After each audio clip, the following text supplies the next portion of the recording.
Good morning, everybody, and welcome back to the channel. So I'm getting ready to plant some beans. So I've got the 9300 here. We're actually in front of Mom and Dad's house because we've got the one pivot up by the shop because we installed the pivot stop for it, or barricade, whatever you want to call it, and it has not yet been swung back around. So being it's there in front of the shop, I can't work on the tractor and planter there in the front of the shop because there's no room. So we are going to be putting in a bracket. If you remember from last year, when I put this planter behind this tractor, I had my computer track 350 monitor. I had it bolted here in the corner like this, and that's not how it's supposed to be. It's supposed to be like that. And also, I didn't have the fold box here in the cab because the cord was too short for the fold box. So I had it back here behind the tractor cab between the two rear fenders. And I'd have to open the back window, reach in here, move the remote, and hit the buttons on the fold box, and that wasn't very much fun. So I have made an extension for my fold box, as you can see here. I'll put some pictures in the video of how I done this. So this extension, I need like at least 6 foot to get in the cab. I ended up making one 8 foot. But an extension cable from Deere is like $1,200. And you can get one through Ag Express, but it was $418 and it was a 5 to 6 week wait on it.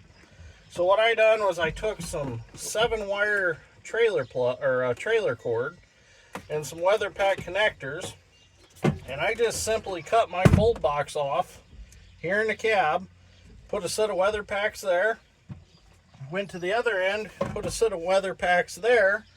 This way, when it's not on an articulated tractor and just on just a standard tractor, I bring that other end and I plug it in here in the cab so it's nice and dry. Even though these weather packs are nice and sealed up, it'll still be in the cab in the dry. These do have, if you're familiar with these John Deere planters, they have the big aluminum Deutsch type couplings that they use in their wires, and even when I unplugged this one after all the rain we've had, it was full of water. So I really don't know how well them work anyways, and those ends are like almost $250 a piece, and weather packs are really cheap. So I pretty much have under $100 in this extension cord that I made. So if anybody needs to make one, don't be afraid of just using weather packs and 7-wire trailer cord. It works just fine. The only 2 wires I didn't put in this is for the drive disconnect, which I don't have on this planter, so it really didn't matter. I didn't need it. And the only thing that drive disconnect does is it just shuts off one half or the other half of the planter, like when you're coming over some ends at an angle, so you don't have so many point rows, you can shut half off. But this planter is not equipped with it. So George and I came up with this bracket. It's a pretty nice bracket. It's going to work real well. It's got rectangle holes in it because this was originally for concrete forms. We picked up a bunch of these up at the fertilizer shed project. They just left them in a pile and left them. So we picked them up. I said I could do something with those. I thought, well, it'll work just fine. The rectangle holes don't bother me. Put a 1/4 inch bolt in there with some washers, and you'll never know it. So I had to get some bolts from John Deere so I can bolt this in here in the corner. It goes like so. And I thought, you know, that'll give you a little more option. If your bracket's not quite the right size, you can slide it back and forth and get a bolt in there. So these John Deere tractor cabs have these threaded, I don't know what you want to call them, bungs, ports, whatever you want to call them, but they're welded right to the cab posts. So you just thread off the plastic cover, which I have one here. These plastic covers thread on there just for aesthetic purposes. Thread them off, and you got a place you can bolt your monitors and things. So it's just going to bolt in here just like so. I have another bracket for the bottom here. Oh, there just went all my hardware. This bracket's going to go down here. This is what my fold box is going to hang on. Make sure that don't hit the window. I hate to bust the window out. Now this one, I'm not sure exactly how far out. I have to bolt it like that. Yeah, that'll work just fine. All right. So put that there.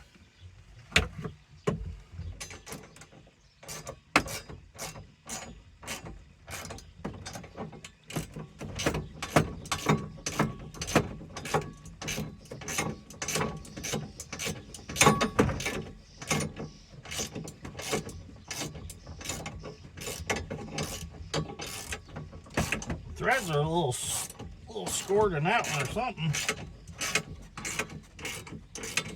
Going though.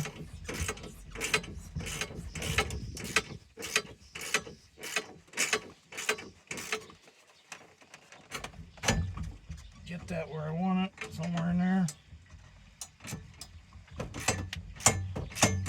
Whoops.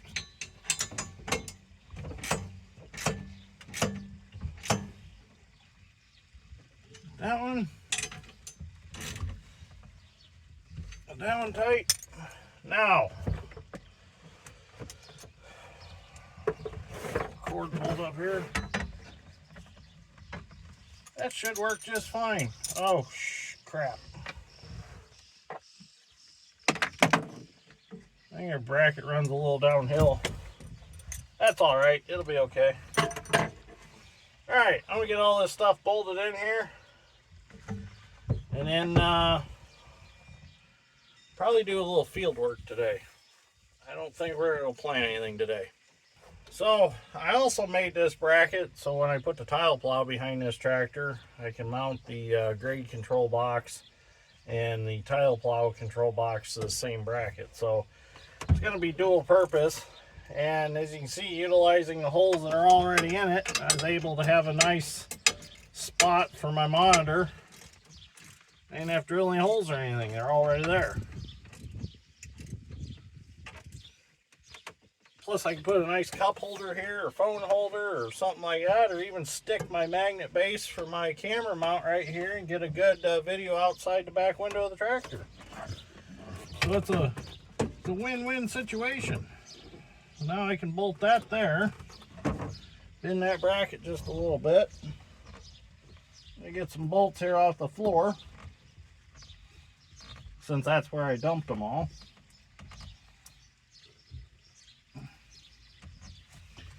There we go.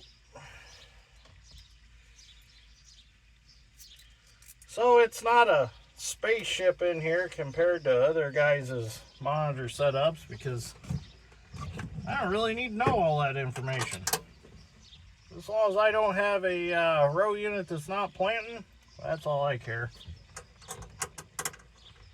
But really on a bean planter, there's not that much that you really need to monitor. It's not like you're putting on liquid fertilizer. At least in our area, we don't run any with our soybean program. So on a corn planter, there's a lot more to monitor. You know, some guys spray behind their planters, so you have all that to deal with. Some guys do monitors on their liquid fertilizer to make sure there's no row units that are blocked. Down pressure for row units and, you know, row cleaners and things like that. So that's why you see a lot of these tractor cabs that are pretty busy. Plus, you know, like if you're running precision row units and things like that, you're going to have a monitor for that. So on the bean planter, it's very, very simple, very straightforward.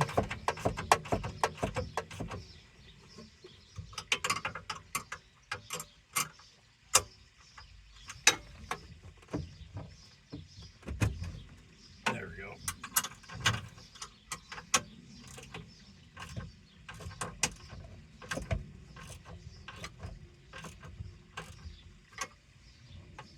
I put me a little chunk of pool noodle or something behind that to keep it from bouncing, but that should be okay. At least it's here in the cab now. Seat's not going to hit it. Command arm's not going to hit it. Put these wires up here out of the way. Work them down in there. Put this around the back side. Oh, there we go. That'll work. All right, we're good to go. We're ready to plant some beans. Planter's actually all checked over, ready to go. Chains are all oiled. This is gonna be nice having everything in the cab now. Now I don't have to try to crawl through the back window every time. All right, let's go run the soil finisher with the 8650 on my 12-acre farm down here by the gravel pit. So here's the other end of my extension cable right here, and then I'll show you them big aluminum connectors that I was talking about. These right here, those.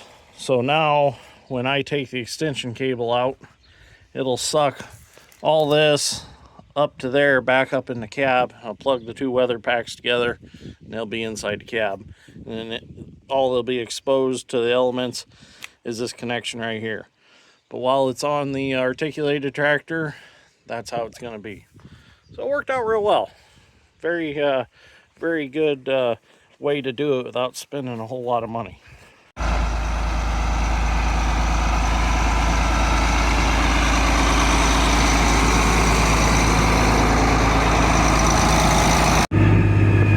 Well, I got moved over to the farm that I call the gravel pit farm, because years ago this was a gravel pit back there in them trees. And in fact, there's an old drag line that fell into the gravel pit because it was full of water. They would just dig out of it with a drag line, and they'd throw it out, and then they'd dry it out, and they would, I think they dry screen at this pit. And one night they left the crane sit too close to the edge and came back the next day and it was down in the hole. So they were never able to get it out, so they just left it. I think it's an old Michigan, if I remember the story behind it. My dad, when he was a kid, used to play around in this area, and they used to go fishing in that gravel pit. And he remembers it when it was sitting upright up on the bank. It's fairly good ground for being right next to a gravel pit. We grew pretty good corn last year. This is my second year farming this.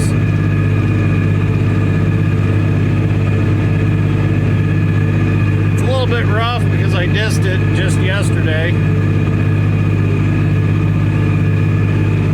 Soil finisher and a crumbler will level it out though real nice. Hoping to get this planted, the home place planted, and then our 40 planted the beginning of this coming week. So if the rain holds out, we should be able to do that. We are a little bit behind this year. It is May 11th today. Or no, I'm sorry, it's May 12th today.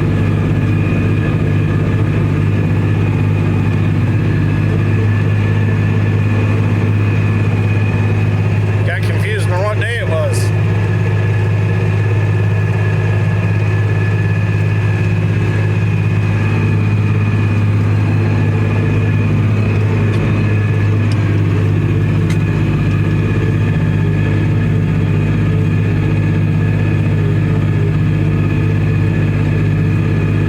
So this is the first time pulling the soil finisher with the 8650. Usually we pull it with the 9300. But it does just fine with it. I'm running in B2 about 2,000 RPM, and it's really not a load for it. I could probably go a little faster, but I don't want to because things are already kind of rough. I'm just going to take my time. If you go too fast, the harrow on the back starts jumping, and then it makes humps. Then it makes it even rougher. Take your time and let it do its job.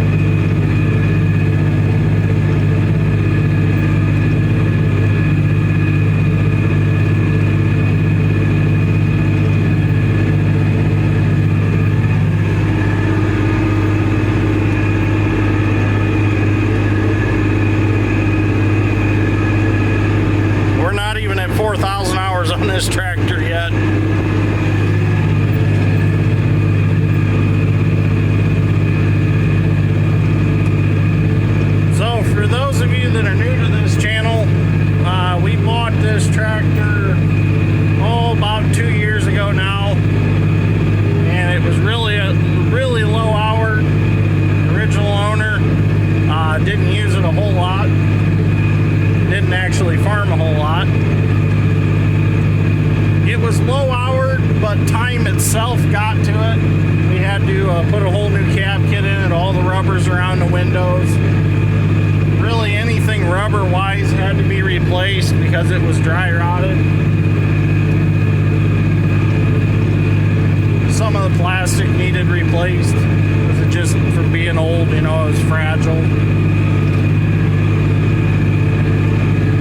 But it's been a really good tractor. It was worth putting the money into it.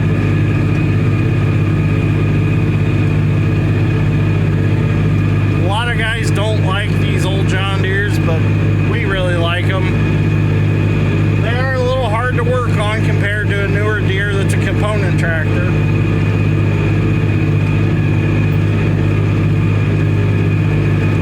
But they're not too bad.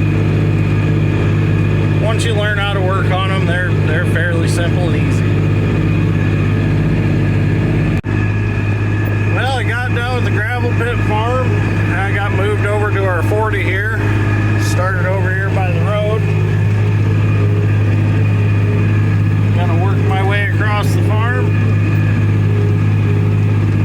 I'm gonna put the camera out on the soil finisher here in a little bit. Try to get some good action shots. Fix my drone. I haven't got it fixed yet. Clifton had a little accident with it when he was doing drone video when I brought the 690B excavator home. He accidentally hit one of the trees in the backyard at my parents, and it fell out of the air. That's okay.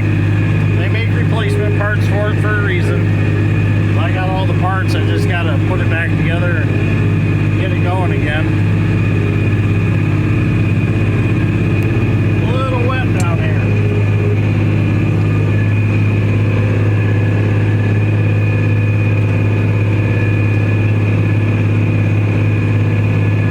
It's actually because that's part of the pond that we filled in, and we haven't been able to get any topsoil yet to finish it. Once we get some topsoil, we can finish building that up. Just go around it for now. If it's really super dry, we can plant it with no problem. But right now, with all the rain we've had, that's wet right there. So we'll just stay out of it. Plus, I don't want to drag the rolling basket through it and get it plugged up with mud. So then I got to dig it all out. And that's no fun. Packs in there pretty tight.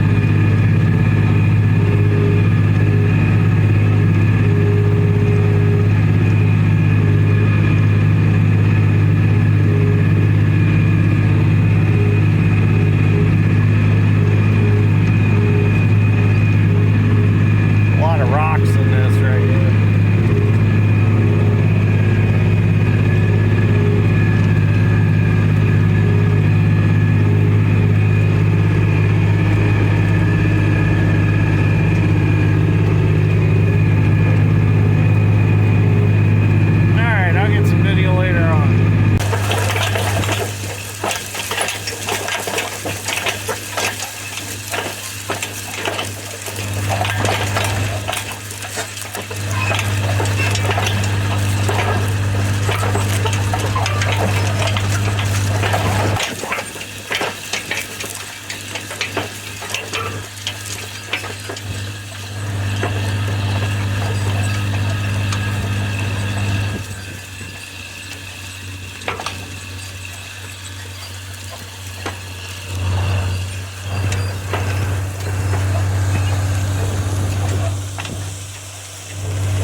on Monday between this place, my place, and then the home place there. So we just need to get him some starter fertilizer and get some seed put in his planter, and then I can start planting some beans. I got some no-till that I can run, so let's keep him busy for a while, and then we'll get some more tillage work going. So we're gonna quit this afternoon because we're gonna have a birthday party for my dad and my niece. They share the same birthday, which was a couple days ago. So we waited until this weekend to have their party. We're gonna do that the rest of the afternoon. So we'll get started again Monday morning. So thank you for watching. Greatly appreciate it. I'll see you all in the next one.